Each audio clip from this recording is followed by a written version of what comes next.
이사야서 20장입니다. 이사야 20장은 하나님의 수치를 받은 이사야. 종교인에게 가장 수치를 당하는 분이 하나님이세요.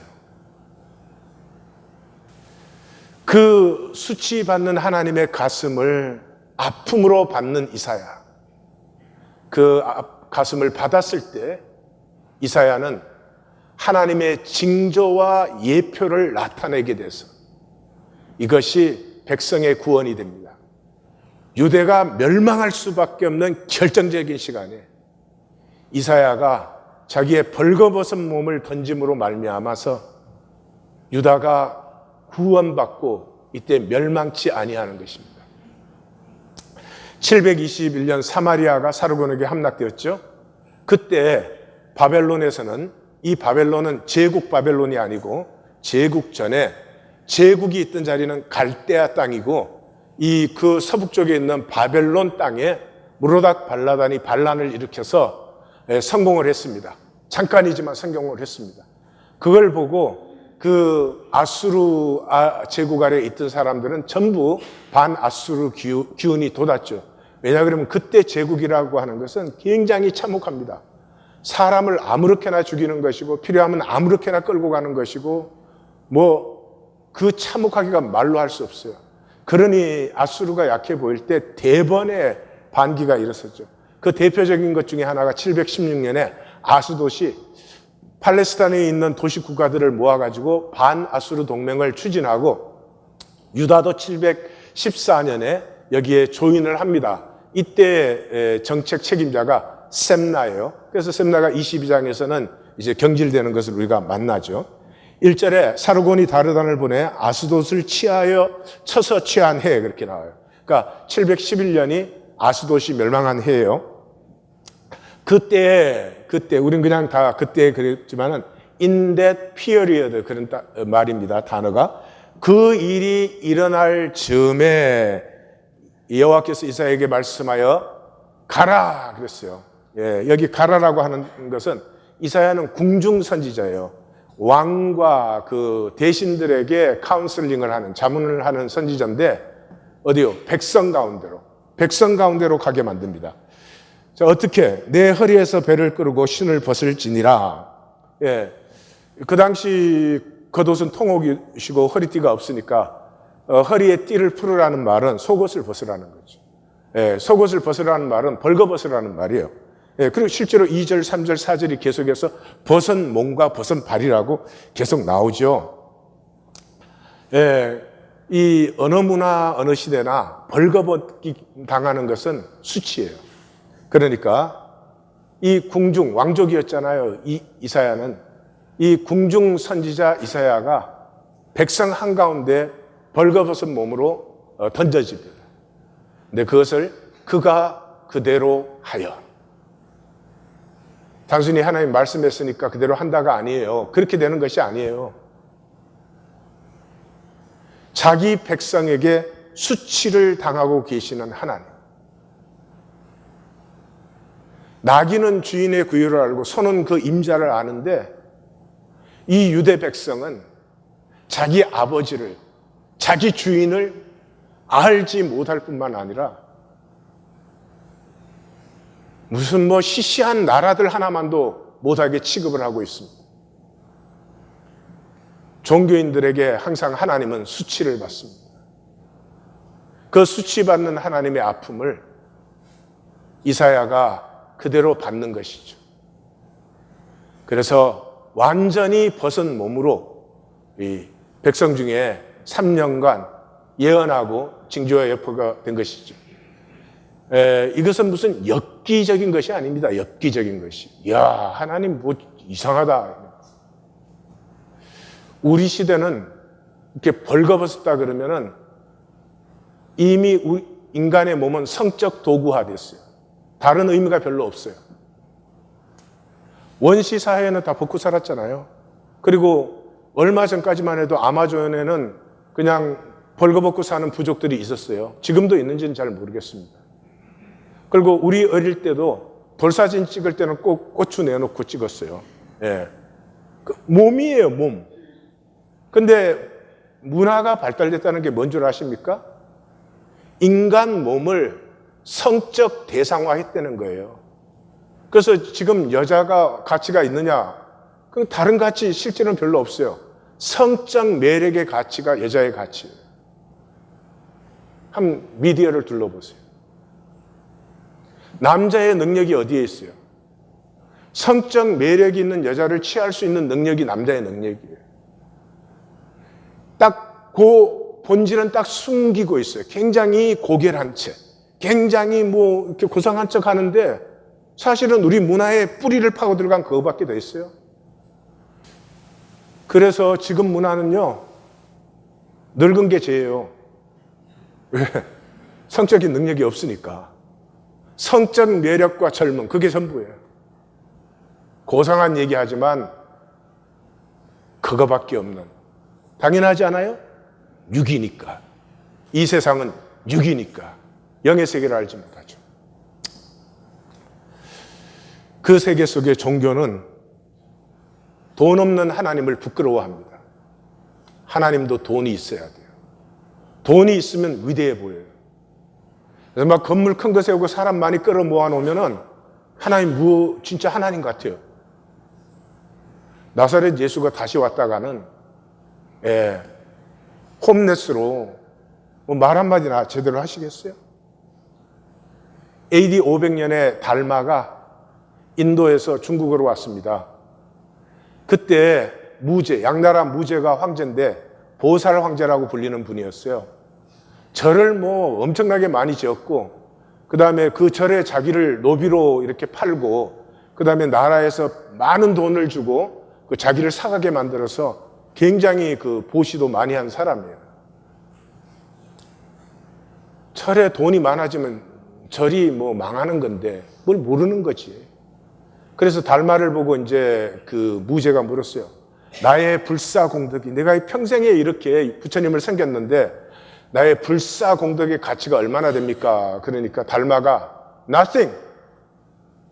이 현상을 본 사람이에요. 현상에 무엇을 했다 안 했다 더했다 뺐다. 현상은 결국 일루전이잖아요.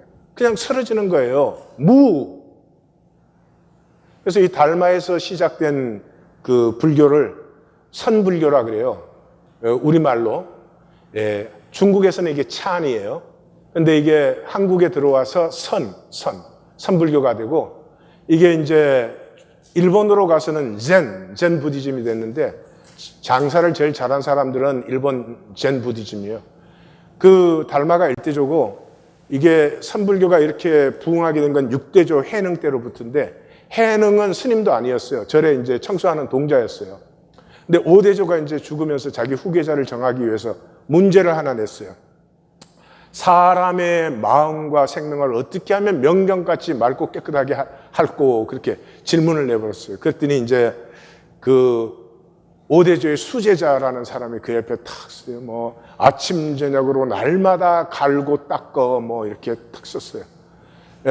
그런데 이제 그 청소하던 동자가 왜 저기 사람들이 저렇게 모여서 보고 그럽니까? 그러니까 이제 얘기를 해주니까, 아 그래요? 그럼 이 청소하는 동자는 글자도 모르니까 그러면 내 답을 좀 써주시오 그랬어요. 그래, 네 답이 뭐냐? 그랬더니 동자가, 아니 닦을 마음은 어디에 있으며 깨끗게 할 생명은 어디에 있는고? 뭐를 깨끗하게 하고 뭐를 현상은 그냥 그러나 저러나 현상이에요. 본질은 깨끗게 할 수 있는 게 아니에요. 그냥 본질이 깨끗한 거지. 본질을 명경 같은 것이지 본질을 우리가 만드는 게 아니에요.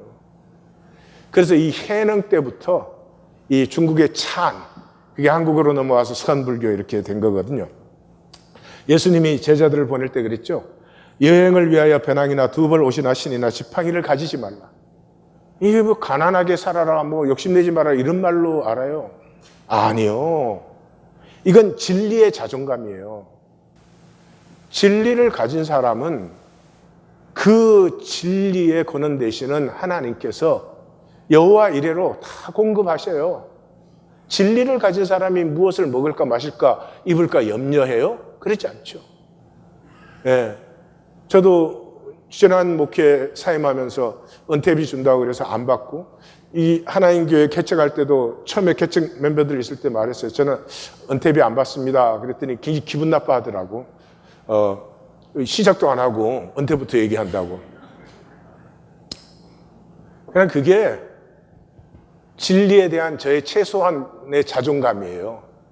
하나님께서 내게 주신 것이 있으면 그것이 나를 인도하고 충분히 다 공급하는 것이지, 내가 그것 취하려고 다니는 것 아니다 하는 최소한의 자존감이라 이 말이에요. 예, 이 기독교 사역은 이 조직화, 권력화 딱 되는 순간에 세상 길로 안 갈 수 없잖아. 조직과 권력화 됐다는 말은 돈이 있어야 된다는 말이에요. 돈이 필요한 순간부터 하나님은 돈을 공급하는 공급자가 되세요. 그렇기 때문에 이 조직화, 권력화로는 절대로 하나님을 전가할 수 없어요. 한국도 그렇고 여기도 그렇고 홈레스들이 많아지잖아요. 한국은 뭐 보증 썼다고 홈레스, 또 자식이 뭐 사업한다고 대부분의 부모들은 그냥 집 한 채 있는 거 아니에요. 그 담보 좀 내달라고, 어떻게 자식이 하는데 놓으라고 그래. 그래가지고 뭐 대출 냈다가 또 자식들이 하면은 대부분 98%에서 9% 망하는 거거든. 이 홈레스는요, 개인의 잘못도 있어요. 2, 3%. 제가 볼 땐 97% 이상이 자본주의의 구조적 결함이에요. 이 돈으로 만든 사회는 굉장히 세이프티 넷이 약합니다. 뭐 돈이 억만불씩 이렇게 있는 사람이 아니라면은 자칫 실수하면 그냥 홈레스 되는 거예요. 그 홈레스 사역을 이제 많이들 하죠. 기독교에서 많이 해요. 기독교에서 이렇게 하는 거 보면은 그 사람들이 오면은 밥 한 끼 먹고 돈 몇 풀 받는 거, 그 줄 서가지고 기다려가지고 꼭 찬송하고 기도하고 그 다음에는 밥 줘요. 그 사람들이 이게 뭔가 어색한 걸 못 느껴요. 그분들은 굉장히 비참해진 것이에요. 그분들에겐 밥 한 끼보다 중요한 것이 인격적인 존중이에요. 드시고 싶으면 언제든지 오셔서 드십시오. 우리가 나눌 수 있는 것 작지만 필요하면 언제든지 받아가십시오. 그러나 만약에 기도하고 찬송하고 싶으시다면 드신 후에 이쪽으로 오십시오. 우리가 함께 찬송하겠습니다. 그 밥 한 그릇 주면서 꼭 찬송하고 기도해야 그 다음에 줘. 이게 사람을 사람으로 대접하는 이 생명의 본질을 잃어버린 사람입니다. 이 세상엔 다 그럴 수밖에 없어요. 그것이 회복될 수 있는 유일한 길이 1820 데일리 브레드예요. 두세 사람이 모여서 무슨 조직이 필요하고 권력화가 필요해요. 여기는 사람이라는 이유만으로, 하나님이 창조하신 하나님의 형상의 존재라는 이유만으로 당신은 충분합니다. 잘못하셔도 괜찮습니다. 실수하셔도 괜찮습니다. 여기는 그냥 우리가 부족한 우리면 되는 데입니다. 이것이 하나님을 나누는 것입니다. 이 세상에 대한 1820 데일리 브레드는 이 세상에 대한 절대 대안이에요. 이런 조직교회로는 구원도 없지만 하나님 전가되지 않습니다. 하나님의 생명이 어떻게 나타나는지는 1820 데일리 브레드밖에 없습니다. 여호와께서 나의 종 이사야가, 말씀 만나게 하다 보니까 많은 분들이 여기 느끼셨더라고요. 그 수치당하는 하나님의 수치를 그대로 받는 궁중 선지자 이사야.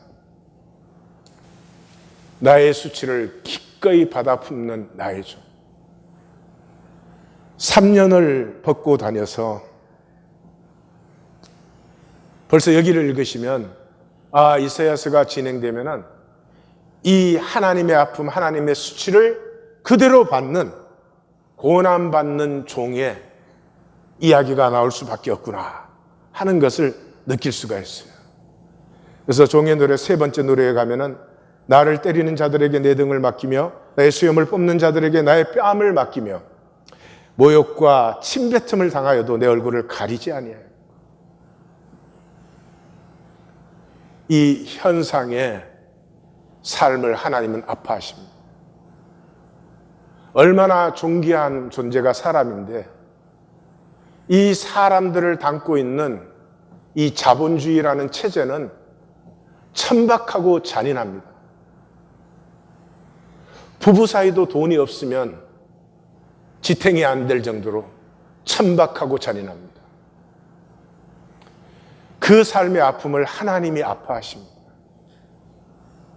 그 현상 속에서는 악이, 폭력이 나타날 수밖에 없습니다. 그래서 그것을 너를 탓하는 것이 아니라 그 삶의 구조적인 아픔, 본질적인 아픔을 그대로 받는 것입니다. 예수님의 기도가 생각나지 않습니까? 아버지여, 저들의 죄를 사하여 주옵소서. 저들이 하는 것을 알지 못함이니이다.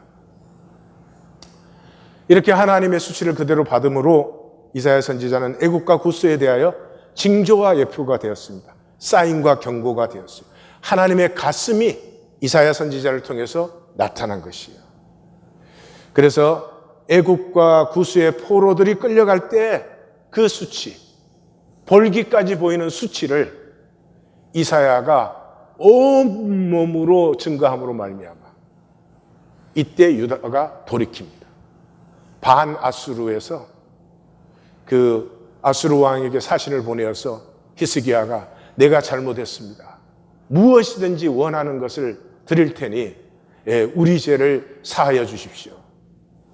아니었으면 북왕국과 똑같이 이때 멸망했을 것입니다.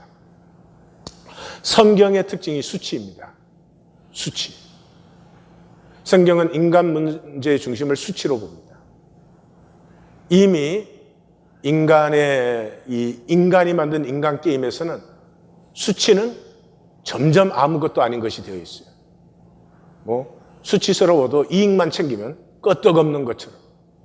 이미 예레미야 선지자가 그랬죠. 저들이 그런 짓을 하고도 얼굴을 붉혔느냐? 얼굴조차 붉히지 않았다. Didn't even blush. 욕심을 부린다는 것이 얼마나 수치스러운 일인지를 모릅니다. 내 이익만 챙긴다는 것이 얼마나 수치스러운 일인지를 이미 이 사회는 못 느끼게 만들었어요. 왜요? 이익을 취하는 것이 더 중요하기 때문에. 그런데도 성경은 인간에게서 가장 중요한 문제는 수치의 문제예요. 왜냐하면 수치는 가림이 없이는 존재가 불가능해요. 만약에 어떤 사람이 우리 중에서 참 수치스러운 사람이 되었다, 죄가 드러났다, 악이 드러났다 등등, 그럼 그 사람은 가림이 없이는 여기 있을 수가 없어요. 그 가림은 둘 중에 하나예요. 내가 만든 나뭇잎 치마로 가리든지 하나님이 만드신 가죽 옷을 입든지. 그런데 나뭇잎 치마로 나의 경력, 학력, 성취, 돈, 소유 이런 것으로 가리는 사람은 지금 현상 세계에 있는 동안은 가려지잖아요. 근데 현상이 끝났을 때는 가릴 수가 없잖아요. 현상 세계 내내 가리고 있었으니까 진정한 관계가 아무것도 없어요. 영원히 단절된 하늘 그대로가 되는 것이죠. 그래서 예수님께서는 제일 경고한 것이 이것이죠. 절대로 그런 삶을 살아서는 안 됩니다. 예수님은 한 번도 제자들에게 너희가 사역을 위대하게 해라, 너희가 복음의 능력을 크게 나타내라, 이런 말씀 하신 적이 없어요. 복음서의 대부분의 말씀은 제자들에게 하신 말씀이잖아요.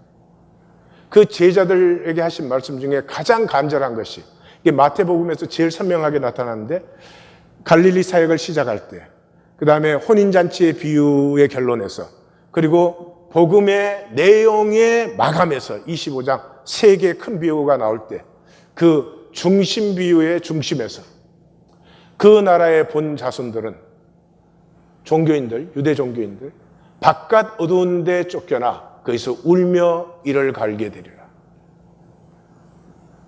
종교의 껍질, 우리끼리 통하는 그래서 현상이 끝났을 때는 더 이상 가릴 것이 없어요. 누가 배척하는 것도 아니고 누가 말하는 것도 아니에요. 우리 중에 만약에 수치가 드러난 사람은 자기 스스로 못 끼어요. 와서 같이 앉으라고 같이 먹자고 해도 못 끼울 수가 없어요.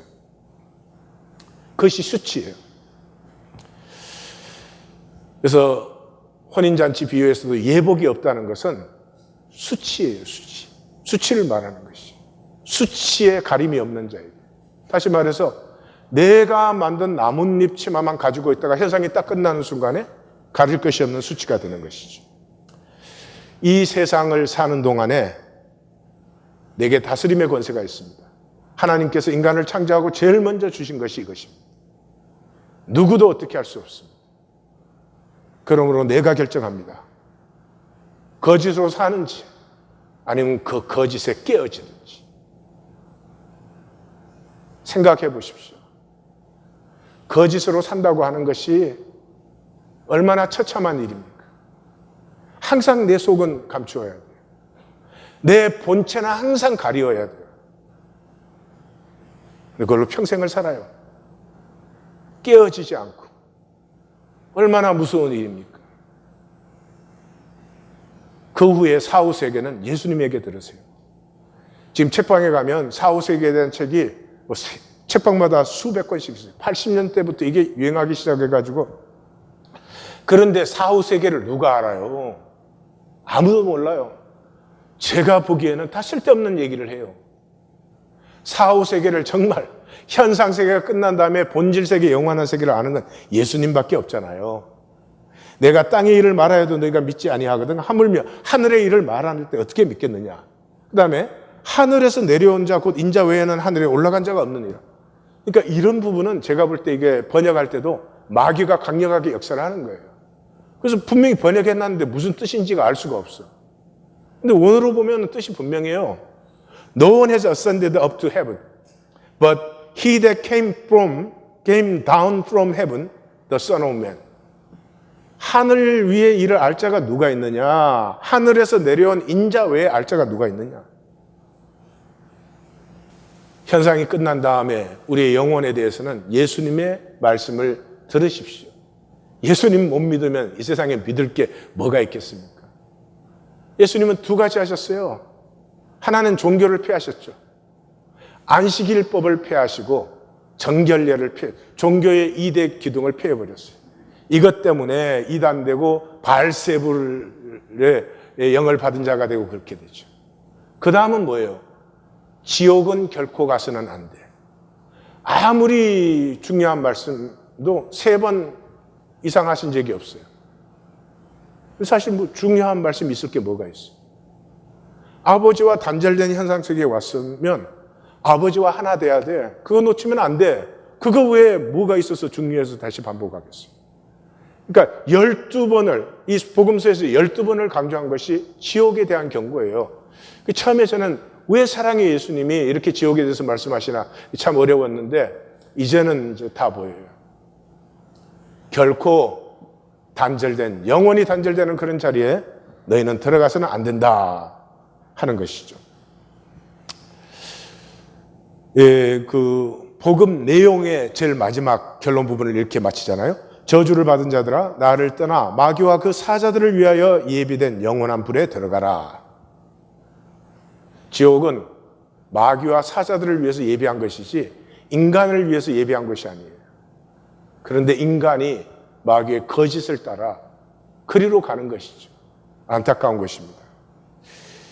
예수님만 아니면 종교인은 문제될 게 아무것도 없어요. 어느 종교든지 그 종교에 열심히 하고 신실하게 하면 다 인정해주고 칭찬하고 좋은 사람이라고 해줍니다. 그런데 유일하게 예수님에게는 종교인이 문제가 되는 거죠. 종교인을 뭐라고 했습니까? 외식하는 자, 위선. 마음에 원하는 것은 딴 것이 있으면서 이 종교인들은 종교에 오면 꼭 그걸 원하지 않고 무슨 뭐 하나님을 원하는 것처럼 뭐 불도를 얻기를 원하는 것처럼, 그 참 종교인은 신기한 것이야. 그렇게 해야 또 그 안에서 대접을 받으니까. 5절에 바라던 구스, 자랑이던 애굽이 두려움과 수치가 되어버렸습니다.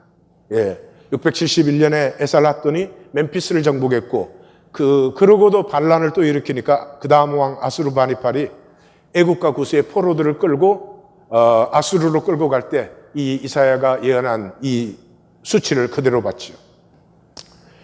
구원은 하나님의 가슴을 받은 이사야의 하나님을 현현시킨 것이에요. 유다가 역사적으로 보면 이때 반드시 망했어야 됩니다. 망하는 길로 갔고 망할 수밖에 없었습니다. 그 멸망을 선지자가 하나님의 가슴을 받아 벌거벗은 몸으로 3년간 백성들 가운데서 자기를 던져서 이 멸망을 막고 구원의 징조와 예표가 되셨어요. 그 구원의 징조와 예표는 하나님의 가슴을 받아 이사야를 통해 하나님의 가슴이 나타나신 거예요. 그것이 구원이에요. 그러므로 내가 구원받았으면 반드시 하나님이 내게서 피어나고 있어요. 다시 말씀드려요. 구원을 받았다면, 내가 하나님에게 접붙었으면 하나님이 피어나고 있어야 접붙은 것이죠. 하나님이 피어나고 있지 않은데 구원을 받았다, 10원을 받았다, 그건 정말로 우리끼리 웃기는 얘기죠. 종교에는 제가 볼 때 세 가지예요. 이기적이에요. 그 다음에 돈으로 살아요. 돈 없으면 큰일 나는 줄 알아요. 하나님에 대해서는 별로 신경 안 써요. 그 다음에 모든 것에 주여 주여 불러대요. 이게 잘못이라는 것입니까? 이게 나쁜 것이라는 것입니까? 아니에요. 그게 현상이에요, 현상. 현상은 그렇게 살 수밖에 없는 것이에요. 그걸 우리 스스로 인정을 해야지. 그렇게 살면서 실제는 아닌 것처럼. 왜? 내 생각은 다르게 하니까. 이게 종교인의 함정이에요. 그래서 이 종교인은 현상의 것을 구하고 찾고 두드려요. 돈도 있었으면 좋겠고 출세도 했으면 좋겠고 그래요. 현상의 것을 구하고 찾고 두드린다는 말은 돌이킬 수 없다는 말이에요. 현상의 것을 구하고 찾고 두드리고 있으니까 돌이킬 수 없다는 거예요. 이걸 스스로 분명히 인정하셔야 돼요. 그 다음에 구원이 거짓 구원이죠. 기독교에서 구원받았다는 건 뭐예요? 이제 교회 다닐 수도 있고 이제 뭐 서리 집사도 될 수 있다, 그런 거예요. 아무런 가치가 없어요. 구원의 필요 가치를 전혀 못. 구원은 내 존재 전체를 다 던져서라도 받을 만한 가치와 귀함이 있는 것이에요. 종교인은 가짜 구원을 붙들고 있다. 그것이 아프지만 직면되어야지 됩니다. 6절에 그래서 그날 해변 주민이 우리가 믿고 도움을 바란 나라가 이르니 우리가 어찌 능히 피하리요? 어찌 능히 피하리요? 이게 남은 자들의 절규예요. 현상은 현상으로 구원할 수 없다. 내 삶이 힘들고 어려운 것이 돈이 없어서 그런 것 같고 다른 사람들처럼 권력이 없어서 그런 것 같고 그렇지만은 권력을 가지셔도 돈을 다 가지셔도 내 영혼에 이 허기짐과 목마름과 굶주림은 조금도 달라지지 않아요. 인간의 진실은 여기가 끝이에요. 구원이 없구나. 이 절망이 인간 진실의 끝이고 인간에게서 나타날 것은 이것 외에 더 이상 없어요. 구원은 현상에 있지 않고 본질에 있죠. 그래서 사실 구원받은 자는 어린아이 같아집니다. 자, 근데 먼저 구원은 단절의 욕망만 버리면 됩니다. 다른 거 아무것도 없어요. 성경 전혀 몰라도 상관없어요. 단절의 욕망만 버리면 돼요. 그 단절의 욕망이 뭐예요? 이거예요. 남이 잘 되면 배 아파. 근데 나는 잘 돼야 돼. 신기하지 않아요? 그 뭐가 그렇게 좋아요? 남이 안 돼야 그게 어떻게 좋은 게 돼요? 근데 그렇게 어리석게 살아요. 세상은 참 형제간에도 그러더라고. 형제간에도 네는 못 돼도 내가 잘 돼야 돼. 이런 우리를 이 세상에 보내신 하나님의 섭리가 뭐예요? 우리가 이 잠깐의 현상을 사는 동안에 영원한 존재 본질을 결정하는 것이, 영원히 단절될 것인지 영원히 하나가 될 것인지. 단절된 사람은 뭐 간단하잖아요. 단절됐으면 자기를 만들어야지. 나를 만들어야 되잖아요. 나를 현상 세계에서 만드니까 거짓이지. 그러니까 불안과 수치가 끝이지 아니하죠. 왜냐하면 뿌리가 거짓말이니까. 두 가지의 거짓말이죠. 하나님같이 되리라. 그 다음에 결코 죽지 아니하리라. 결코 죽지 아니하면 뭐예요? 현상 세계가 영원한 거 아니에요. 본질 세계는 없는 거잖아요. 그러니까 본질에 대해서는 알지도 못하고 가르쳐줘도 이렇게 스며들질 않아요, 존재. 그냥 지식적으로 그런 것 같은데 삶에는 아무 상관이 없는 것이 되어버려요. 하나를 선택한 사람은 예배자가 되는 것이, 자기 십자가를 져. 이사야처럼 하나님의 아픈 가슴을 내가 받아서 나를 통해서 이 땅을 아파하시는 하나님의 가슴이 나타나죠. 그게 아까 뭐라 그랬죠? 구원이에요. 그게 긍휼이에요. 정말로 나라는 존재가 얼마나 귀하고 가치 있고 아름다운 존재인지를 비로소 느끼기 시작해요. 이건 세상의 은과 금과 비교할 수 없는 것이. 그러므로 구원은 모든 것을 다 내주고도 받을 만한 것인데, 이 가짜를, 구원을 다른 말로 하면은 이 현상 세계 속에서 본질을 피우는 것이죠. 이 본질은 성장통을 지나서 본질로 회귀되는 것이에요. 예. 그러니까 젊을 때는 인생의 전반기에서는 인간 게임에 나 만들기를 하셔야 돼요. 예. 그때는 성공하려고 하고, 남보다 잘 되려고 하고, 앞서가려고 하고, 그 몸부림을 쳐야 돼요. 몸부림을 쳐야 절망을 만나요. 그러니까 제가 그 중고등부 사역할 때 이런 말 하는 니언들이 있었는데, 그러면 나한테 몇 대 맞습니다. 아, 선생님, 행복은 성적순이 아니잖아요. 그래. 공부 열심히 하는 애들은 절대로 그런 말 안 해요. 누가 그런 말 할까요? 할 공부 안 하고는 딴짓 하다가는 꼭 곧다우 소리나.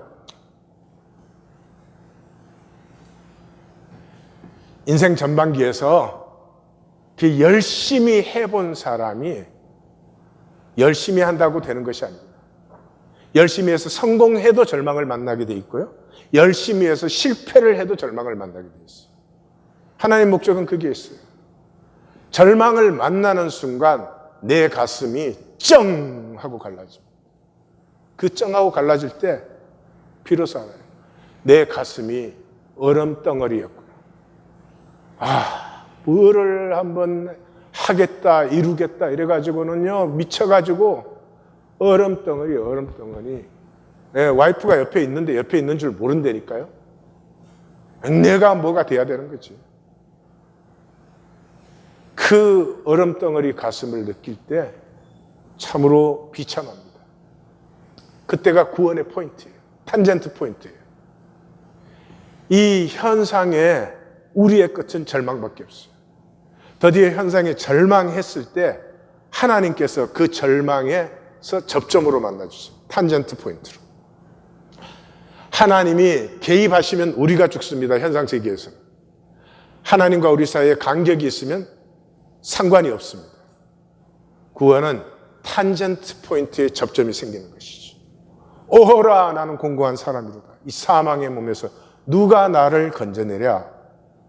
이게 오늘 본문에 우리가 어찌 능히 피하리요. 피할 길이 없다. 우리는 멸망하는 것밖에, 이 세계 속의 이 모습의 삶에는 멸망밖에는 없구나. 하는 그 절망에 하나님의 긍휼의 가슴이 와서 만나주시는 것이죠. 그래서 현상세계의 하나됨은 하나됨이 아니에요. 현상세계에서는 절대로 하나 될 수 없어요. 현상세계에서 하나됨은 그 하나됨의 통으로 누릴 수 있을 뿐이에요. 그냥 저 사람이 내 가슴을 느껴주는구나. 나도 나를 잘 못 느낄 때가 많은데 내 가슴을 느껴주는구나. 그때가 진짜로 현상세계에서 하나됨의 통은 그것이에요. 그래서 마태복음 18장에서 이 교회론에서 정말 마태는 이 신비를 어떻게 깨달았을까? 그 탄젠트 포인트가 딱 이루어지는 순간, 그 탄젠트 포인트 이루어지는 순간이 여러분 아시죠? 앞에 너희 중에 한 형제가 죄를 지으면 처음에는 그 사람과 만나서 그 사람하고만, 그래도 안 되면 두 사람의 정인 데리고 가서, 이건 세상의 방법과 완전히 거꾸로 된 방법이죠. 거기에서 그런 그 사랑에서 그 심령이 깨어지지 않을 수가 없죠. 그 깨어지는 심령이 나올 때 땅에서 매면 하늘에서도, 땅에서 풀면 하늘과 땅이 통해요. 하늘과 땅이 통하는 두 사람이 함께하는 자리에는 하나님이 역사하시는 자리예요. 그러므로 그곳이 임마누엘의 자리, 두 사람이 내 이름 모인 임마누엘의 자리가 되는 것이에요. 뭐 필요하십니까? 정말로 돈이 필요한 거예요? 돈 필요하면 행복해지시죠? 자식도 행복하게 만들어줄 수 있죠. 그죠? 그래요? 권력이 있으면, 대단한 지위를 가지고 있고 사람들에게 떠받침 받으면 그럼 행복해지세요? 행복 같은 착각을 좀 할지는 모르지만 사실은 홀로 되면 더 비참하죠.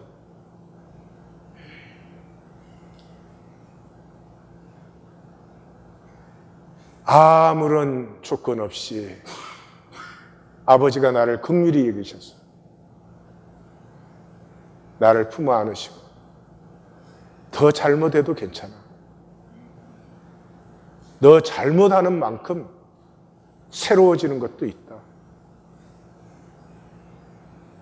나는 너가 좋다. 이는 내 사랑하는 자야. 내가 너를 기뻐합니다. 이 존재 전체가 새로워져 버리는 것이, 그리고 그때로부터 피어나는 것이 어린아이 같아져요. 그 조잡스러운 계산들이 다 쓰러져요. 그 천박한 이익 챙기기, 눈앞에 당장 그런 것들이 힘을 잃어버려요. 그리고 어린아이 때는 아무것도 몰랐지만 이제 모든 것을 아는 자로서 그냥 나 자신일 수 있는 어린아이 가치가 피어났죠. 추사 김정희 얘기를 좀 나누겠습니다. 세자의 스승이었고 암행 의사였고 성균관 대사성, 교육부 장관, 서울대 총장 이런 거겠죠. 병조 참판에 2조 판서까지 했습니다. 현상의 정상을 달린 사람, 이 드문 사람이죠. 3번 기항을 갔습니다. 고금도로 가고 제주도로 가고 북청으로 가고. 6살 때 그 집 앞에 입춘대기를 써붙이는 걸 써붙였는데 박제가 대단한 학자 아니에요? 박제가가 지나가다 그 글씨를 보고 누가 도대체 저렇게 글씨를 잘 썼을까? 그래서 그 집을 찾아 들어갔더니 이 김정희 6살짜리가 쓴 글씨예요. 그래서 박제가가 스승으로 자청했습니다. 내가 이 아이를 가르치고 싶소.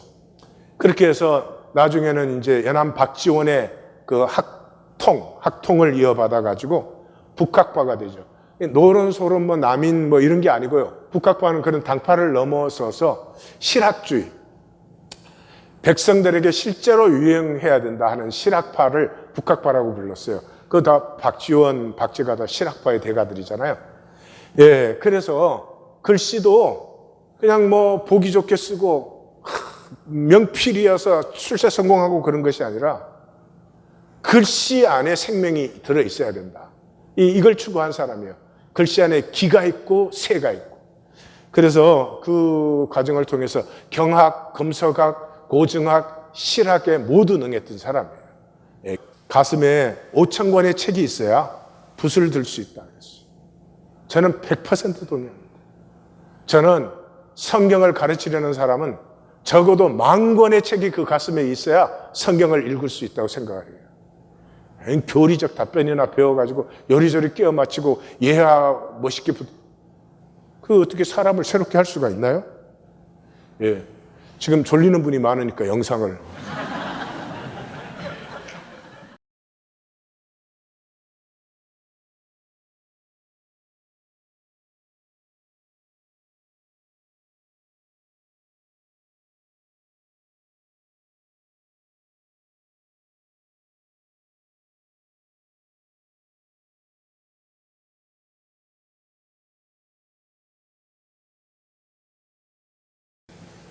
이 추사가 되는 과정에는 두 가지 굉장히 중요한 포인트가 있습니다. 첫 번째가 귀향입니다. 1840년에 제주도 서귀포로 유배를 갔습니다. 그 당시 제주도의 유배라는 것은 악형이었어요. 육지천리, 바닷길천리의 유배니까. 그런데 이 추사는 위리안치까지. 위리안치라는 것은 그 유배당한 집을 탱자나무, 가시 울타리를 치고 그 울타리 밖을 못 나오게 하는 거예요. 이 시간이 이 추사에게는 자기 자신을 직면하는 시간이 되었습니다. 이때를 견딜 수 있었던 것은 제자 중에 소치허련이 있었는데 이 사람은 그림을 배운 제자예요. 그런데 계속 추사를 찾아주고 와서 추사 초상을 그려서 이때 그 초상을 보면 추사가 얼마나 힘들었는가 하는 걸 느낄 수 있어요. 그 다음에 역관 이상적이 있었는데 이 이상적이 역관이가 계속 청나라를 왔다 갔다 했죠. 거기에서 책을 구해주고 청나라의 신진 문물을 계속 전해줬습니다. 이 당시 책은 엄청나게 귀한 것이고 비싸기도 했지만 돈만 있다고 구할 수 있는 것이 아니었어요. 그러니까 이 이상적이 그 책을 구해주는 것에 감동을 해가지고 이 이상적에게 그려준 그림이 세한도예요. 세한도는 이 세계 인류사에 빛날 수 있는 작품이에요. 근데 이 세한도가 이 후지즈카 지카시라고 하는 일본 사람이 최초의 추사 전문 연구가예요. 그래서 이 사람이 그 해방되었을 때 이 추사의 자료들 중에 세한도도 가지고 일본으로 들어갔어요. 근데 그 호난 갑부 손재형이 있었는데 이 사람이 그 찾아가서 세한도를 돌려달라. 돈은 얼마든지 낼 테니까 세한도를 돌려달라. 2달을 졸랐어요. 그러니까 이렇게 지카시가 당신이 그 추사를 사랑하는 마음에 내가 감동을 받았다. 그러면서 한 푼 안 받고 돌려줬어요. 그래서 한국으로 가지고 왔는데 그 3달 후에 이 지카시의 집은 폭격을 받아가지고 그 모든 자료들은 완전히 다 없어졌어요. 저는 이 영혼을 가진 작품은 스스로 생명을 가지고 있다. 저는 그렇게 생각을 해요. 그리고 좀 죄송하지만 제가 여기서 말씀을 전가할 때 여기 설교 잘해가지고 여기 사람이나 좀 많이 모으고 저는 적어도 거기에는 목적이 있지 않습니다. 제가 전하는 말씀이 저는 생명이 있기를 원합니다. 제가 현상으로 있든 없든 이 말씀이 스스로 생명이 되어서 그 삶의 자리에서 하나님의 역사를 증거하기를 원해요. 그런데 나중에 이제 제주 현감이 풀어줘가지고 이제 그 집 바깥으로 나올 수 있게 해주셨어요. 그래서 거기에서 제주 향교로 와서 거기 많은 제자를 길렀고 그 집 이름을 의문당이라고 했어요. 왜요? 스스로 질문이라. 종교의 이 어리석은 뭐예요? 답을 가르쳐요. 답을 배워요. 그 답을 알면 자기가 뭘 아는 줄 알아요. 답을 아는데 뭘 알아요? 답 모르는 사람이 어디 있어요? 스스로 질문을 해야 해요. 구원에 대해서도 스스로 질문하지 않으면 아무 소용이 없어요. 내가 정말 구원받았나? 구원받았다면 이것이 구원인가? 이렇게 질문을 해야 되는 것이죠. 예, 또 영상을.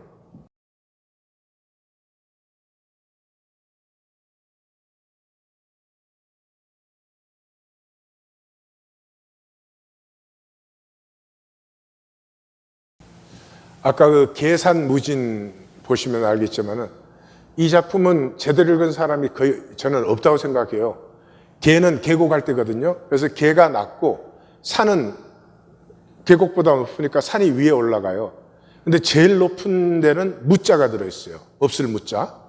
그러니까 추사가 이거 쓸 때 계곡보다 산이 높지요. 그렇지만 산은 아무리 높아도 하늘 아래 매이지. 이 현상은 결국은 무예요. 없어지는 거예요. 그래서 그것이 제일 높아요. 그런데 이 불안하게 된 세 글자 밑에 진자를 굵게 쫙 붙여놨어요. 계산무진. 그 진이 뭐냐 그러면 진력을 다한다. 진인사 대천명 할 때예요. 진인사. 사람이 자기 할 것을 다 한 후에 하늘의 천명을 받는다. 이런 거죠. 그러니까 이 현상 세계는 그 자체로는 허무한 거예요. 그러나 이 허무한 현상 세계 속에서 영원한 본질을 가꾸는 것은 인간의 중심의 진실이에요. 생각이 아니고 생애를 던지는 진실이 실제를 만들어낸다. 제가 성경을 만났기 때문에 계산무진을 저렇게 읽기 때문에 저는 제가 잘 읽었다고. 주제에. 예. 그래서 뭐 추사는 걸시청탁이 많았죠. 청나라에서도 오고 임금도 하고. 그리고 1848년 10월에 유배지에서 풀려납니다. 그래서 대흥사로 와요. 이 유배 갈 때도 대흥사를 들렸어요. 대흥사에 초이선사라고 하는 친구가 있었는데 둘이 뭐 절친합니다. 그래서 이 초이선사가 우전차라는 것을 잘 만들어서 그걸 좋아했는데 그 유배지에서 이 초이선사한테 우전차 보내라고 조르고 으르고 벼르고 둘이 어린애가 싸워도 저럴 수는 없구나. 이런 친구를 가진 것은 복이에요. 아무런 뭐 인간적인 형식, 예절 이런 것 없이 그냥 어린아이 같이 벌거벗어도 서로가 통하는, 결코 정제되지 않는 이런 친구. 그렇죠? 그래서 대흥사에 들렀는데 이광사는 동국진체라고 하는 한국 글씨체를 완성하신 분이에요. 이분이 거기에 대웅보전이라는 현판을 써준 거예요. 그 자기 베스트 프렌드가 마음에 안 드는 글씨 달았으니까 야 저거 떼라. 그리고 이제 내가 다시 써줄게 그랬거든요. 그랬는데 이제 귀양 끝나고 거의 10년 만에 다시 돌아왔어요. 한번 들어보세요.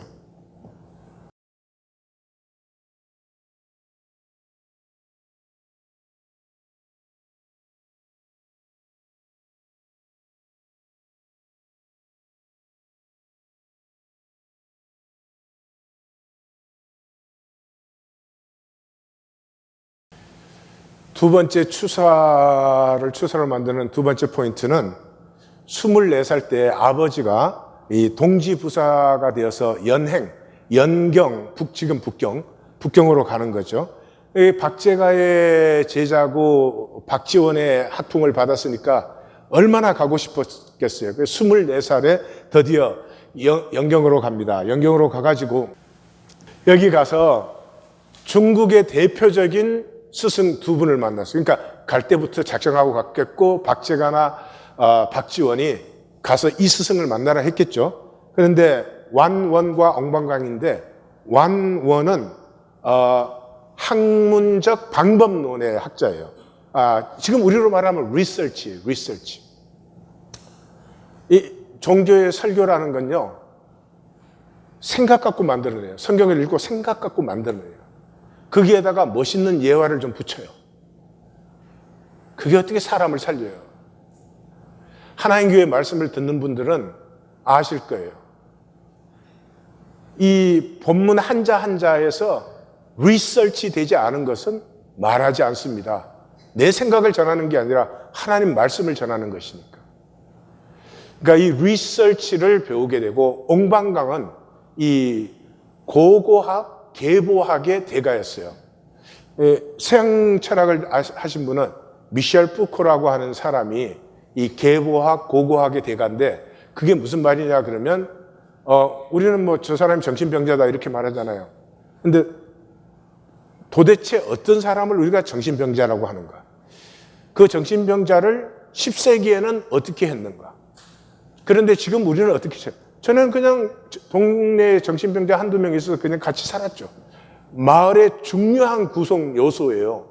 근데 지금 정신병자 되면 어디예요? 전부 그 빌딩 속에다 갖다 가둬버려요. 어떻게 낫겠어요? 컨트롤 시스템이 되는 거예요, 점점.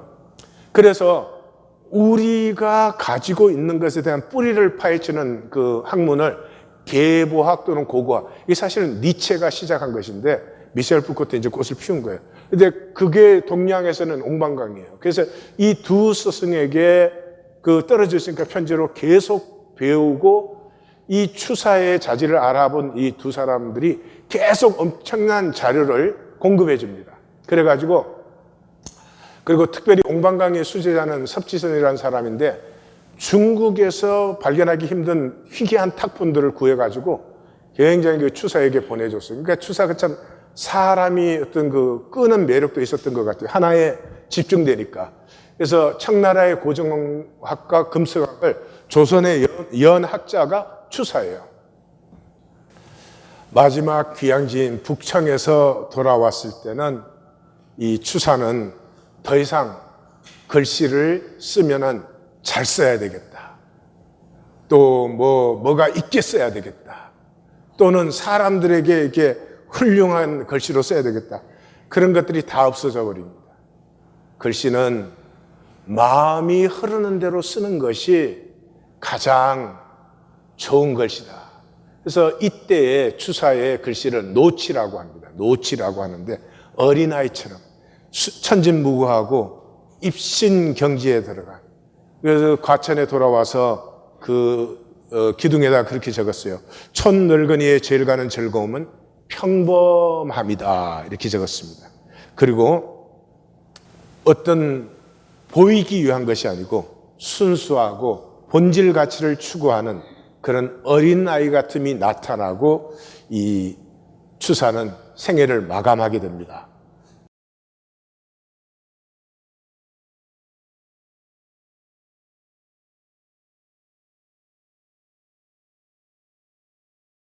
저 글자 크기가 우리 유년부 학생 키보다 좀 큰 그런 정도의 글자예요. 저 큰 글씨는 붓이 없잖아요. 그래서 걸레로 목을 찍어서 쓴 거예요. 저 글씨에는 글씨가 사람을 끌고 나가는 거죠. 저게 어떤 기교도 없고 구원받은 자의 모습은 그런 것이에요. 인위적인 조작이 다 없어진 자리에 순수하고 순전하고 깨끗한 생명이 나타나는 거죠. 그 길이 1820 데일리 브레드 외에 있습니까? 조직된 교회에서 그런 삶을 살 수 있습니까? 우리의 영혼의 구원은 스스로 구하고 자꾸 두드리는 자에게는 하나님이 다 주십니다. 다시 말합니다. 구원은 원하는 자가 받는 것입니다. 원함은 그 한 가지를 원하는 것이죠. 이것도 원하고 저것도 원하는 것은 원함이 아닙니다. 그건 추한 욕망일 뿐이죠. 1820 데일리 브레드는 우리가 어린아이 같아져서 소박한 삶과 깊고 순전한 우정을 가꾸는 자리예요. 거기에 세상 끝 자랑할 게 없죠. 거기에 조건 자랑할 것이 없죠. 거기는 그냥 한 사람이 사람이라는 이유만으로, 하나님이 창조하신 존재라는 이유만으로 서로가 서로를 귀히 여겨주는, 부족함과 실수와 잘못에도 불구하고 그건 현상의 껍질에 불과하니까 하나님의 창조라는 본질을 서로 기뻐하는 거. 그래서 일용할 양식이면 족하고 하나님 앞에 서는 그날까지 같이 구도의 길을 가는, 잘 가라고 하지 않았어요? 같이 구도의 길을 가는 길벗. 세상에 구도의 길벗이 어디에 있어요? 구도의 길벗이 있으면 충분한 것이죠. 섬에 도착했으면 배에서 내려야 섬에 올라갑니다. 종교 생활을 이까지 오셨으면 종교 생활에서 내려서야 이제는 생명을 누리는 것이에요. 거짓은 아무리 진지하고 진실되어도 거짓이에요. 종교는 아무리 진지하고 성실해도 거짓이에요. 종교에서 내려서 이제는 생명만으로 어린아이와 같이 기뻐하는 이 하나님의 몸된 교회로 우리 모두 함께 들어가십시다. 기도하십시다.